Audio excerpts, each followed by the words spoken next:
Salut, c'est Frédéric Lacharité, courtier hypothécaire. Je vous présente mon émission Indépendance financière et hypothèque, dans laquelle je vais parler de finances personnelles, d'argent, de trucs pour arriver à l'indépendance financière et bien sûr d'hypothèque. Je m'adresse à ceux qui veulent s'enrichir, qui veulent prendre leurs finances en main. Je m'adresse à la classe moyenne, ceux qui veulent sortir du rat race. Je vous transmettrai ma formule pour atteindre l'indépendance financière. Donc, je vous invite à vous abonner à ce podcast. Ce sera un honneur pour moi de vous parler d'indépendance financière et d'hypothèque.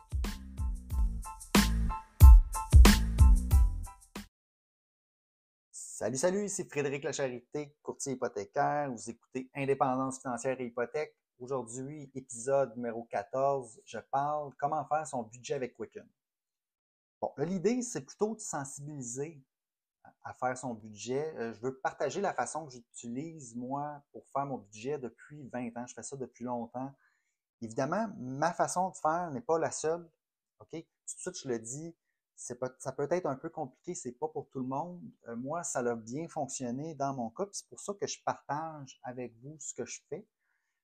Mais l'idée générale, c'est de sensibiliser. Donc, le message que j'ai dans cette émission-là, c'est vraiment de sensibiliser à faire son budget, suivre ses finances, suivre sa valeur nette. Et puis, pour ceux que ça intéresse, vous pouvez écouter comment moi je le fais depuis 20 ans. J'utilise un logiciel qui s'appelle Quicken, pour vous en parler. Donc, ça, c'est le message important dans cette émission-là. Je vais faire le lien aussi un peu vers la fin de l'émission avec les hypothèques. Je vais faire le lien avec l'indépendance financière. Mais le gros de l'émission aujourd'hui, je parle de Quicken, puis vraiment ma routine de faire le suivi de mes finances, de mon budget dans Quicken. Évidemment, il y a d'autres solutions, il y a d'autres applications logicielles qui existent. Quicken, c'est un vieux logiciel, là, ça existe vraiment depuis plusieurs années. C'est toujours valide.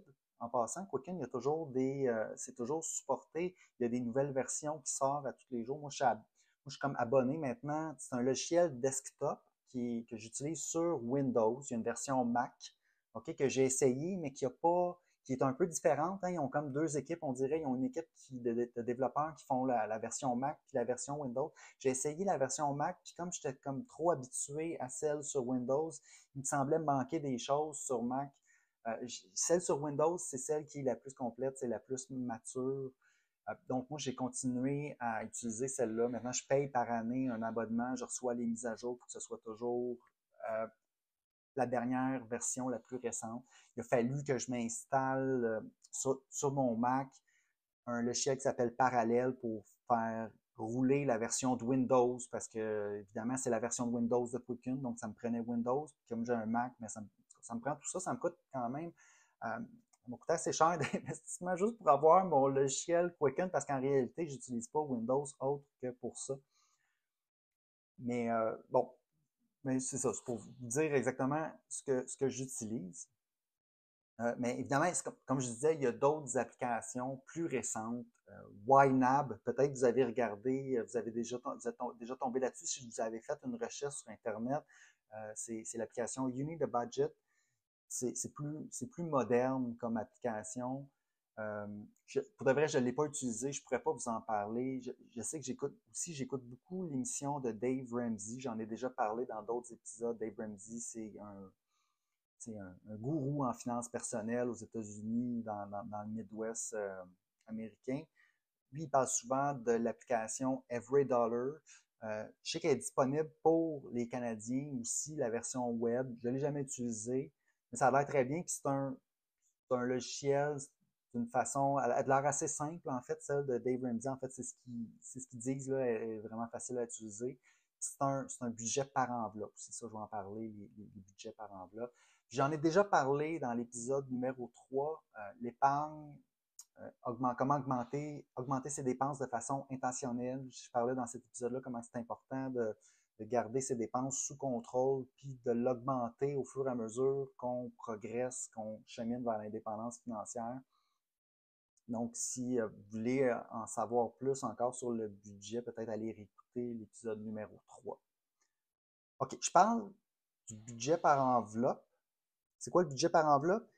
Imaginez que au lieu d'avoir de l'informatique ou les comptes bancaires en ligne, puis des chèques, puis imaginez que vous recevez votre paye en argent comptant et puis que chez vous, vous avez des enveloppes physiques. Okay? Puis chaque enveloppe, dans le fond, est une catégorie de dépenses. Donc, supposons que vous allouez un certain montant pour le restaurant. Bien, à chaque fois que vous avez des rentrées d'argent, donc chaque fois que vous avez votre paye, vous savez exactement combien vous allez mettre dans l'enveloppe restaurant, combien dans l'enveloppe loyer, dans l'enveloppe. Euh, tout, ça, c'est bon pour toutes vos dépenses que vous pouvez prévoir. Idéalement, ça prend une enveloppe aussi là-dedans épargne. Donc ça, c'est bon de le prévoir, de le calculer d'avance, combien qu'on peut mettre en épargne, combien qu'on peut mettre pour notre retraite, etc. Donc, évidemment, on ne va pas fonctionner avec des enveloppes physiques. Dans Quicken, je vais vous expliquer comment ça marche. Ce n'est pas des enveloppes physiques, mais le principe de budget par enveloppe, c'est qu'à la rentrée, on place notre argent dans des enveloppes et lorsqu'on fait nos dépenses, on sait exactement dans quelle enveloppe aller piger. Et puis, ensuite, on sait que si on a dépassé, il ne nous reste plus d'argent dans une enveloppe, ben on ne peut plus faire de dépenses, dans le fond. T'sais, au lieu d'avoir une grosse enveloppe pour toutes nos dépenses, puis on pige dedans, puis on ne sait pas trop où est-ce qu'on est rendu, et puis à un moment donné, hop, il n'y a plus d'argent dans la grosse enveloppe, donc on ne sait pas pourquoi.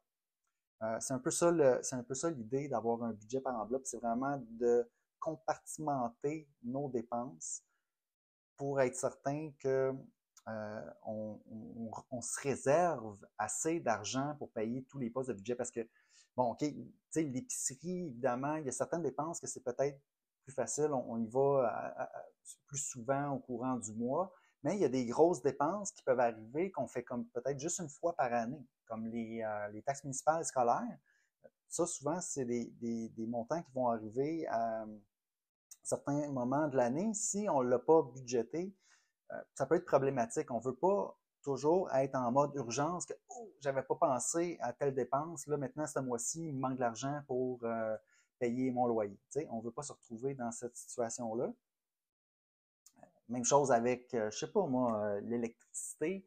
L'électricité, les mois d'été, ça coûte pas cher. Les mois d'hiver, ça coûte plus cher. Est-ce que ça veut dire que les mois d'hiver, on est plus serré dans notre budget? Ben non, parce que en bout de ligne, on le sait dans notre année combien ça coûte en électricité, grosso modo. On peut se dire que dans notre année, ça nous coûte tant en électricité. On divise ce montant-là par le nombre de payes qu'on a. Si on a 26 payes dans l'année parce qu'on est payé aux 2 semaines, ben on divise notre montant annuel par 26, puis à chaque fois qu'on reçoit notre paye, ben, on met ce montant-là dans l'enveloppe et puis l'enveloppe elle va avoir peut-être un peu plus qui va s'accumuler dans l'enveloppe pendant l'été.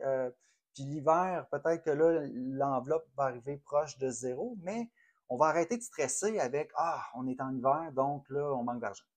Ça, c'est vrai pour toutes les dépenses qu'on peut avoir dans tout ce qu'on dépense sur une base régulière, on devrait le budgéter. Puis après ça, tous nos projets qu'on veut faire dans le futur, on peut les budgéter aussi pour qu'il y ait le moins de surprises possible, pour qu'on puisse dégager une épargne, pour que ça devienne facile, donc d'épargner, puis de s'en aller vers l'indépendance financière. Donc, qu'on ne soit pas toujours en urgence financière. Donc, voilà. Donc, révision annuelle des enveloppes. OK. Donc là, pour déterminer combien on met par enveloppe, moi, c'est super simple. Je le fais une fois par année parce que, bon, je passe un certain temps, là, je passe une fois par mois à consolider, justement, faire le suivi de mes finances dans Quicken. Je vais vous expliquer plus en détail comment ma petite routine mensuelle, comment je fonctionne. Mais il faut savoir qu'une fois par année, je révise le montant que je vais mettre dans mes enveloppes à chaque paye. Donc, cette révision-là, je la fais comme au mois de janvier. Puis là, la façon de procéder, c'est que comme je fais le suivi, moi, depuis 20 ans, j'ai toutes mes dépenses catégorisées dans Quicken. Puis, je peux simplement faire un rapport. Je regarde, OK, les dépenses 2022, combien j'ai dépensé, est-ce que ça a du sens de continuer, est-ce que je devrais augmenter ou diminuer le montant que je mets dans chaque enveloppe. Donc ça, je fais cette révision-là une fois par année. Ça prend un petit peu plus de temps, ce mois-là, au mois de janvier, de le faire. mais on ajuste le tir comme ça. Donc, ça, c'est pour la révision annuelle des enveloppes. Il n'y a rien qui empêche là, de le faire plus souvent, de faire des petits ajustements en cours de route. Il n'y a absolument rien qui empêche de faire ça. Moi, je fais juste dire que moi, je le fais au mois de janvier. C'est dans ma routine, c'est ça, je fais ça depuis plusieurs années. Ensuite, le suivi. Donc, moi, le suivi, c'est mensuel. Là, je suis rendu mensuel. J'ai commencé que je le faisais aux 2 semaines. Okay? Parce que là, on est rendu en 2023. Je fais ça justement depuis 2003-2004. Au début, je le faisais vraiment de façon plus serrée. Je le faisais aux 2 semaines. Donc, vraiment, à chaque paye que je recevais, j'allais comme mettre l'argent dans mes enveloppes. Puis à la fin, ben là, je regardais les dépenses selon mon compte chèque. Puis j'allais catégoriser chacune des dépenses. J'allais enlever l'argent dans les enveloppes correspondantes. Puis je voyais s'il en restait, si je devais ajouter le titre. Puis ça me gardait alerte sur mes dépenses, à savoir, OK, j'ai combien que je peux me permettre dans telle catégorie de dépenses. Tu sais. Es-tu trop, est-ce qu'il m'en reste pour les vacances? Est-ce qu'il m'en reste pour jouer au golf? Tout ça, c'est des catégories de dépenses que tu peux penser d'avance. Puis après ça, une fois que tu as ça en place, ben, tu n'es pas tout le temps à te demander ou tu n'abandonnes pas l'idée de te faire un budget puis de dire OK, ça va être correct éventuellement sans trop y penser. Puis là, tu te mets à dépenser en fou. Puis à la fin de l'année, tu te rends compte que tu as beaucoup trop dépensé, tu n'en restes plus pour ton épargne puis pour ton plan vers l'indépendance financière. Donc, au début, moi, je le faisais aux 2 semaines. Après ça, je le faisais aux 4 semaines. Donc, dans le fond, j'attendais d'avoir 2 payes. Donc, l'équivalent de 2 payes, donc 4 semaines, comme je suis payé aux 2 semaines. Là, je le faisais aux 4 semaines. Ça, juste techniquement, là, je trouvais ça un petit peu. Je l'ai fait pendant longtemps, comme ça, en passant. J'ai dû le faire pendant facilement 15 ans, comme ça. Là. Puis il fallait. Le bug que j'ai un peu avec ça, puis pourquoi j'ai changé, maintenant, je suis rendu en suivi mensuel. Ben, c'est que faire aux 4 semaines, c'est un petit peu compliqué. Tu te mets des alertes dans ton calendrier pour savoir que c'est telle date que là, tu dois comme consolider tes choses dans Quicken. Tandis que faire un suivi, là maintenant je le fais mensuel, j'ai comme changé depuis quelques années, maintenant je le fais une fois par mois, puis c'est au début du mois, je le fais pour le mois passé. Donc, exemple, là on est en ce moment le 29 août. Donc, dès qu'on va être le 1er septembre, là je vais aller dans Quicken, puis je vais faire mon mois d'août. Une fois que tout le mois d'août va être closé, je vais avoir toutes mes transactions de mon compte bancaire qui ont passé pour le mois d'août. Je vais avoir mes transactions pour le mois de ma visa. Je vais pouvoir, donc là, j'aurai toutes mes dépenses. Donc là, je vais faire ma routine mensuelle, dans le fond, pour le mois d'août. Je vais le faire le 1er ou dès que j'aurai le temps, dans le fond, au début du mois de septembre. OK? Puis de cette façon-là, c'est beaucoup plus facile à suivre, dans le fond. J'ai une meilleure idée parce qu'on a plus conscience des mois que. Tandis qu'aux 4 semaines, ça arrive jamais la même journée dans le mois. Puis, bon, c'est la façon, personnellement, que j'ai trouvé pour faire ça.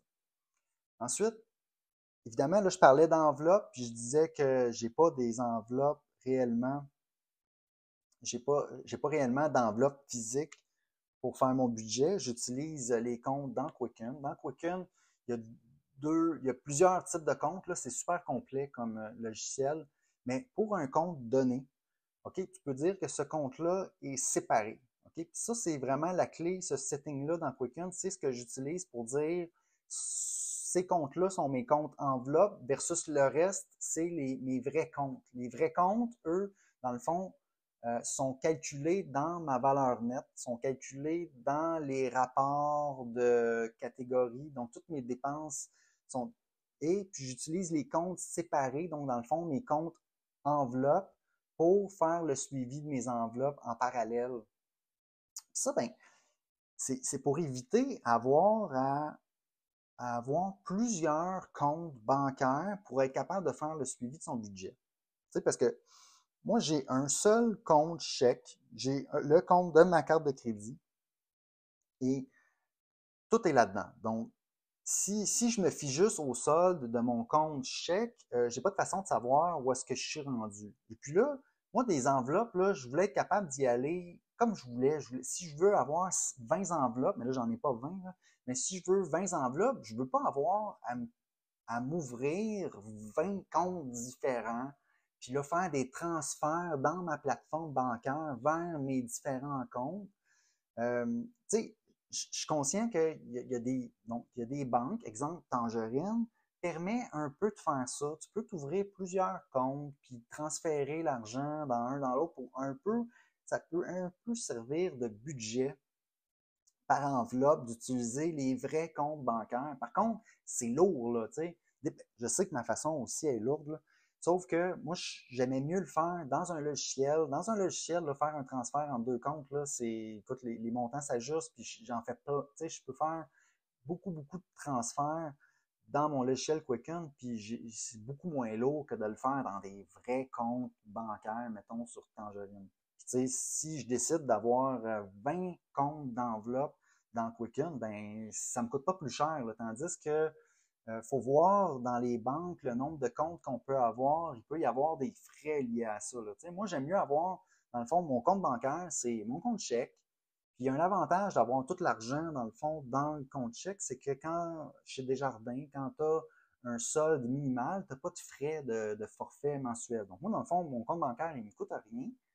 Tout est là-dedans, sauf que faut que j'utilise un logiciel comme Quicken pour vraiment faire mon budget par enveloppe pour savoir où est-ce que je suis rendu, dans quelle catégorie, combien il me reste pour l'épargne pour ma prochaine voiture, par exemple, combien il me reste pour payer mes taxes municipales. Bon, mais ça s'accumule dans un compte enveloppe dans Quicken, puis une fois que mon compte de taxes arrive, ben moi, j'ai juste à faire le virement de mon compte chèque, puis je fais l'ajustement après ça de la bonne enveloppe dans Quicken, puis tout est beau, j'ai pas à stresser parce que je vais avoir l'argent ou pas. L'argent est là, tout est dans le compte chèque, mais je l'ai séparé en enveloppe dans Quicken. Donc ça, c'est euh, ma façon de faire. Évidemment, là, il faudrait voir avec les autres logiciels comment ça fonctionne. Mais je partage ça pour peut-être vous donner des idées. Puis en même temps, moi, cette façon-là, elle a fonctionné pour moi, puis j'ai eu un succès avec ça. Fait que je suis pas gêné de le partager avec vous. OK. Donc, là, j'y vais plus en détail sur ce que je fais exactement une fois par mois. Donc, comme j'ai déjà dit, exemple, le 1er septembre, qu'est-ce qui va arriver? Qu'est-ce que je vais faire exactement comme travail, dans le fond? Ben, en gros, ça va me prendre peut-être une heure, peut-être deux, dépendamment de la complexité des finances. Moi, c'est ça. C'est certain que là, j'ai beaucoup de comptes, puis ça prend un certain temps. J'ai beaucoup de transactions mensuelles. Euh, là, ça dépend si vous avez des entreprises, si vous êtes travailleur autonome. Si, quelqu'un qui a une situation assez simple, ça peut être plus. C'est certain que ça va être plus rapide. Surtout, ça dépend où est-ce qu'on est rendu dans notre cheminement vers l'indépendance financière. Mais reste que les étapes, pour moi, n'ont pas tant changé au fil des années. Donc, une fois par mois, au mois de septembre, exemple, là, j'étais au mois de septembre, je vais le faire pour le mois d'août. Donc là, je vais regarder, premièrement, je vais aller dans mon portail bancaire en ligne, je vais aller télécharger toutes mes transactions du mois d'août. OK? Puis là, ça va se transférer directement dans Quicken. Je vais faire la même chose pour mon compte de carte de crédit. Toutes les transactions vont se rendre dans le compte correspondant dans Quicken parce que les deux sont liés. Donc, c'est une façon de faire ça. Je n'irai pas en détail là-dessus, mais je vais télécharger mes transactions. Ça, c'est les transactions de dépenses. Mes transactions de dépenses, dans le fond, ce qui part de mon compte chèque, ce qui part de mon compte de carte de crédit, c'est la majorité de mes dépenses, dans le fond. J'ai pas ça part pas d'ailleurs. Tu sais, j'ai pas. Fait que ça, il y a un côté qui est le fun là-dedans. J'ai juste deux comptes où est-ce que je dois prendre mes transactions.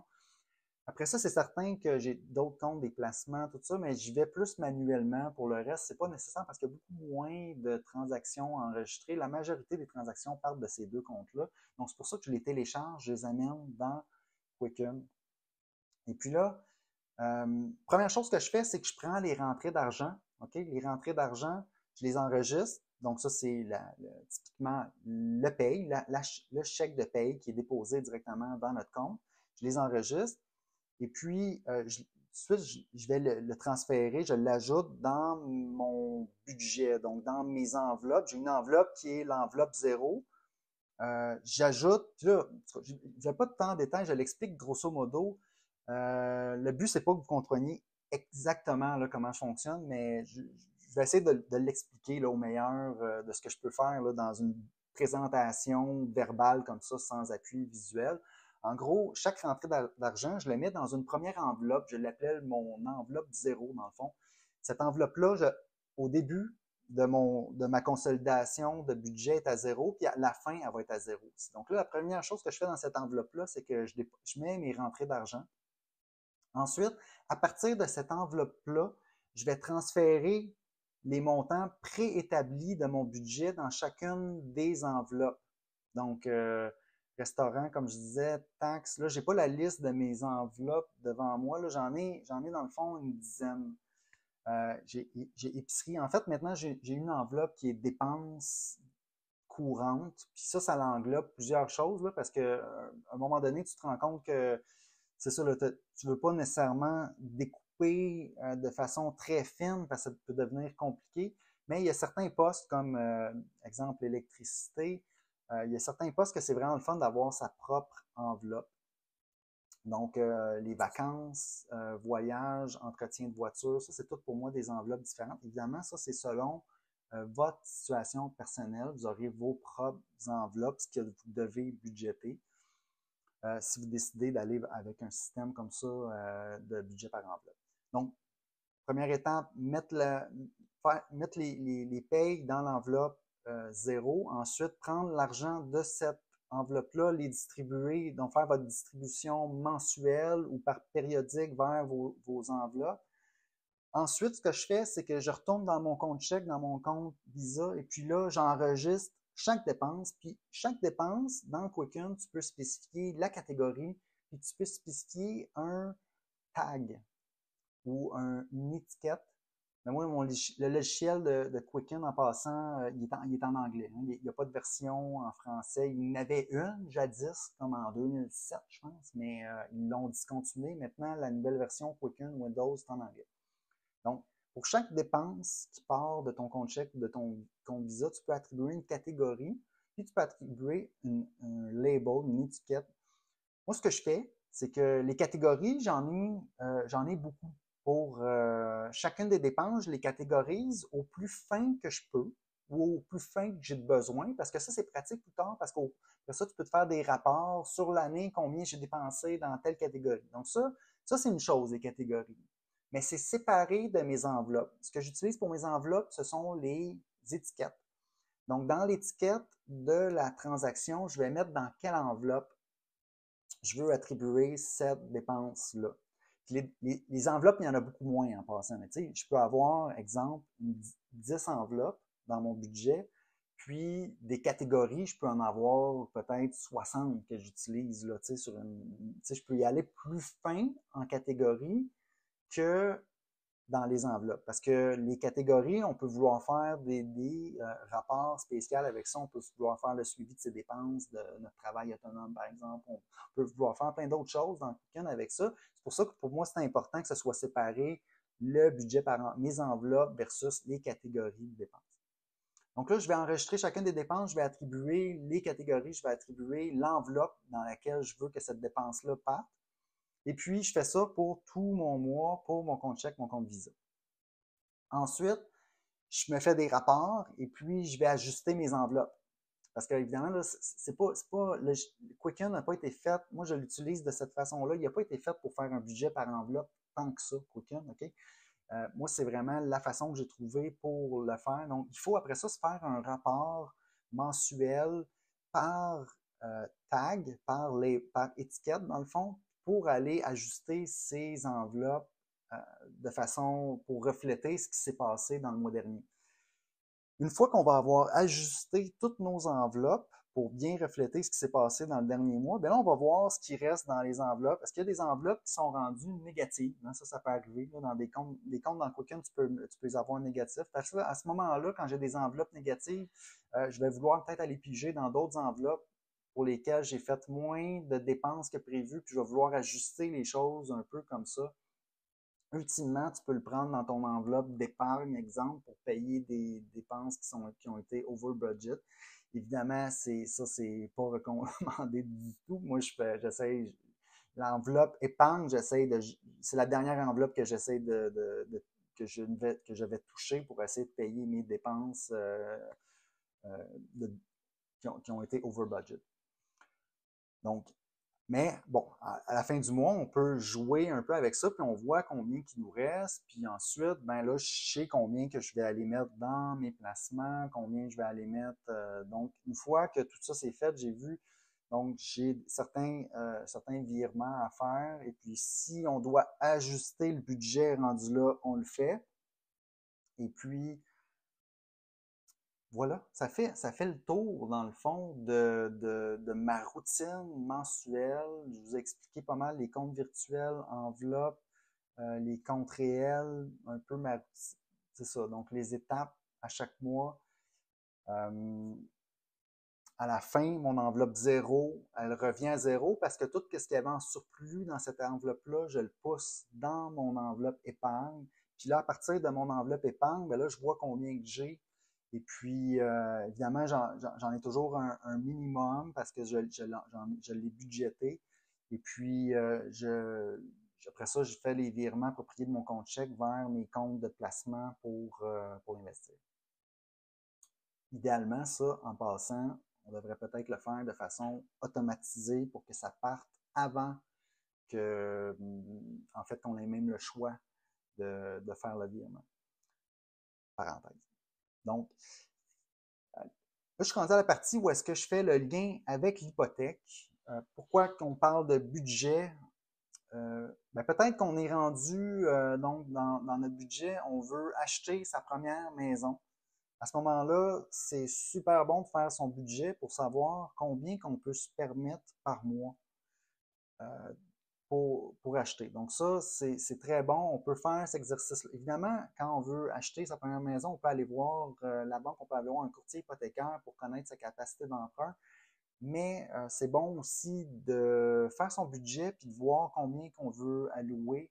Il faut calculer évidemment taxes municipales, taxes scolaires, paiement de l'hypothèque, assurance. Évidemment, le courtier hypothécaire va tout vous dire les dépenses. Aussi, on peut essayer de planifier l'accumulation de la mise de fonds. De cette façon-là, ça va vraiment faciliter. L'autre chose qu'on peut faire avec le budget, est-ce qu'il y a un manque de liquidité? Est-ce que nos obligations mensuelles sont rendues élevées? Est-ce qu'on serait rendu à peut-être faire une consolidation de dette, essayer de refinancer justement dans notre hypothèque pour se faire un plan puis sortir de l'endettement le plus rapidement possible? Le budget, évidemment, va aider pour faire ça. Dans Quicken, dans le logiciel, on peut, pour un paiement hypothécaire, on peut découper la partie remboursement sur le prêt versus la partie intérêt. On peut catégoriser un paiement hypothécaire comme ça pour voir quasiment en temps réel, ou en fait, à chaque mois, on verrait comment que notre valeur nette a augmenté versus ce qu'on a payé en intérêt. Donc, c'est un peu l'idée, je fais le lien avec les hypothèques, l'avantage de faire son budget avec Quicken. Ensuite, je fais le lien avec l'indépendance financière. Ben, l'idée de faire son budget, c'est quoi? L'idée, c'est de ne pas faire l'autruche, dans le fond, avec ses dépenses, c'est de mettre un peu de temps à y penser, prévoir d'avance nos dépenses. Mettre le temps nécessaire. Ça peut être douloureux au départ, mais les bénéfices sont extrêmement grands. Sans faire son budget, c'est difficile de mesurer notre progrès. Et puis, en général, ce qui est mesuré va s'améliorer naturellement. Donc, on veut mesurer nos dépenses, puis en le mesurant, on va améliorer nos finances. Ça termine ma présentation, comment faire son budget avec Quicken. Si jamais vous avez des questions sur ce sujet-là, ça va me faire plaisir de communiquer avec moi. Je vous souhaite une bonne continuation sur votre chemin vers l'indépendance financière.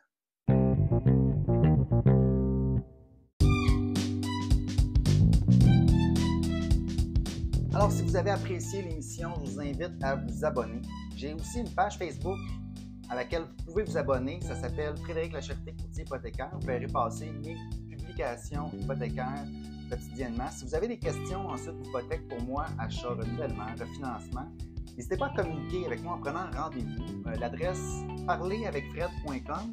C'est un site, ça va vous mener directement sur mon calendrier. Vous pouvez choisir la date, l'heure, choisir le moment qui vous convient pour prendre rendez-vous. Ensuite, par courriel à hypothèque au pluriel, donc hypothèque avec un S, à commercial frédériclacharité.com, téléphone 514-243-8994. Toutes ces infos-là sont disponibles dans les notes de l'émission. Puis ça me fera plaisir de parler d'indépendance financière et d'hypothèque avec vous.